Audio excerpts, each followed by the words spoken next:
Hebu nikuulize swali moja rahisi lakini lenye maumivu.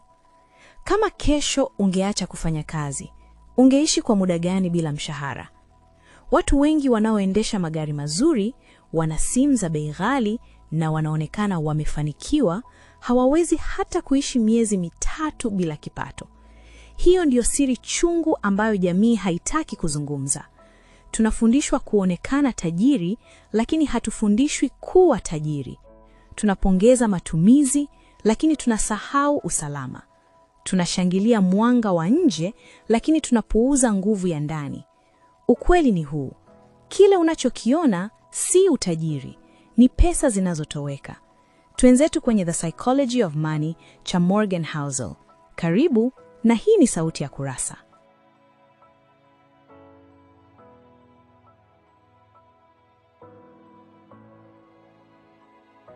Sura ya 9. Wealth is what you don't see. Utajiri ni kile usichokiona. Sura hii inaeleza wazo moja muhimu sana linalobadili kabisa namna watu wengi wanavyofikiri kuhusu pesa na utajiri. Morgan Housel anaanza kwa kututaka tutofautishe kati ya kuonekana tajiri na kuwa tajiri. Kwa mujibu wake, wengi wetu tunachanganya dhana hizi mbili, na mkanganyiko huu ndio chanzo cha matatizo mengi ya kifedha, msongo wa mawazo na mashindano yasiyo na mwisho katika jamii. Anasema kwamba kile tunachokiona kwa macho yetu mara nyingi si utajiri halisi, bali ni matumizi ya utajiri. Magari ya kifahari, nyumba kubwa, nguo ghali, safari za gharama kubwa na maisha ya anasa ni ishara za pesa zilizotumika, si pesa zilizohifadhiwa. Utajiri wa kweli, kwa upande mwingine, ni pesa ambazo hazionekani kwa sababu bado hazijatumika. Ni akiba, uwekezaji na rasilimali ambazo mtu anazo kwa ajili ya siku za usoni. Tatizo ni kwamba akili ya binadamu hupenda sana kile kinachoonekana kuliko kile kisichoonekana. Na kwa sababu hiyo, watu wengi hutamani kuonekana tajiri badala ya kuwa tajiri. Housel anaeleza kuwa jamii nyingi zimejengwa juu ya kulinganisha maisha. Tunajilinganisha na majirani zetu, marafiki, wafanyakazi wenzetu au watu tunaowaona kwenye mitandao ya kijamii. Tunapoona mtu ana gari jipya au anaishi maisha mazuri, tunadhani huyo mtu ana pesa nyingi. Lakini hatuoni mikopo alionayo, madeni ya benki, presha ya kulipa kila mwezi au hofu ya kupoteza kipato. Tunachokiona ni picha ya juu, si uhalisia wa ndani. Hii inatufanya tuhisi kuwa tuko nyuma kimaisha, hata kama kiuhalisia hali zetu ni imara zaidi kifedha. Katika sura hii, mwandishi anaeleza kwamba kuokoa pesa ni kitendo ambacho hakipati sifa nyingi katika jamii. Hakina kelele, hakionyeshi hadhi na hakivutii macho ya watu. Lakini ndicho chanzo kikubwa cha uhuru wa kifedha. Mtu mwenye akiba ana uwezo wa kufanya maamuzi kwa utulivu. Anaweza kubadilisha kazi, kuanzisha biashara, kukabiliana na dharura au kupumzika bila hofu kubwa. Kinyume chake, mtu anayeishi kwa kuonyesha mafanikio bila akiba anaishi maisha ya hofu iliyojificha. Anaweza kuonekana mwenye furaha, lakini ndani anaishi kwa presha kubwa ya kulinda taswira yake. Housel anasisitiza kuwa matumizi makubwa mara nyingi ni adui wa utajiri wa muda mrefu. Kila pesa unayotumia kuonyesha mafanikio ni pesa ambayo haipo tena kwa ajili ya kesho yako. Watu wengi wana kipato kizuri, lakini hawajengi utajiri kwa sababu kila ongezeko la kipato linafuatiwa na ongezeko la matumizi. Wanapopata zaidi, wanatumia zaidi kuendana na matarajio ya jamii.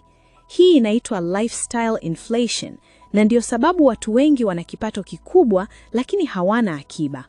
Katika maelezo yake, mwandishi anaonyesha kuwa mtu anaweza kuwa tajiri bila mtu yoyote kujua. Utajiri hauhitaji ushahidi wa nje, hauhitaji kuthibitishwa kwa wengine. Ni hali ya ndani ya usalama na uhuru. Mtu anaweza kuendesha gari la kawaida, kuishi nyumba ya kawaida na kuvaa nguo za kawaida, lakini akawa na uwekezaji unaompa amani ya akili na mustakabali salama. Kwa upande mwingine, mtu anaweza kuonekana anang'aa sana, lakini akawa yuko hatari kifedha kuliko anavyodhani. Sura hii pia inagusa swala la furaha.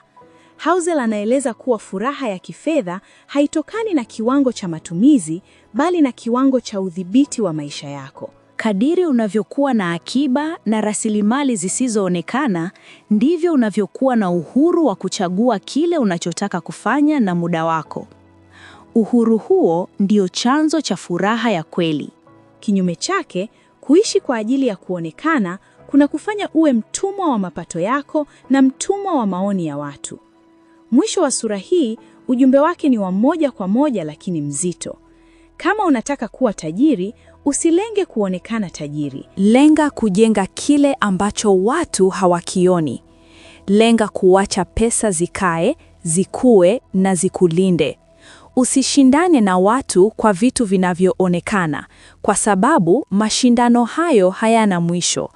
Badala yake, jenga maisha ambayo yanakupa amani, usalama na uhuru wa muda mrefu. Kwa kifupi lakini kwa uzito mkubwa, sura ya 9 inatufundisha kuwa utajiri wa kweli ni kimya. Haupigii kelele, hauhitaji ushahidi. Ni kile kinachobaki baada ya matumizi yote, na ndicho kinachoamua mustakabali wako wa kifedha. Kuanzia leo, acha kuishi kwa ajili ya macho ya watu. Acha kutumia pesa zako kuthibitisha kitu kwa watu wasiokujali. Acha kushindana na maisha ya watu yasiyo yako. Chagua kuwa kimya lakini imara.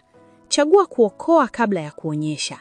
Chagua kujenga kile ambacho hakionekani lakini kitaamua kesho yako. Na kama uko tayari kubadili kabisa namna unavyofikiri kuhusu pesa, basi anza leo, sio kesho. Anza kimya kimya. Anza kujenga utajiri ambao hauhitaji kushangiliwa. Kama hiki ulichojisikia kimekugusa hata kidogo, basi usipite kimya. Bonyeza subscribe sasa hivi. Kwa sababu hapa hatufundishi kuonekana tajiri, tunafundisha kuwa tajiri.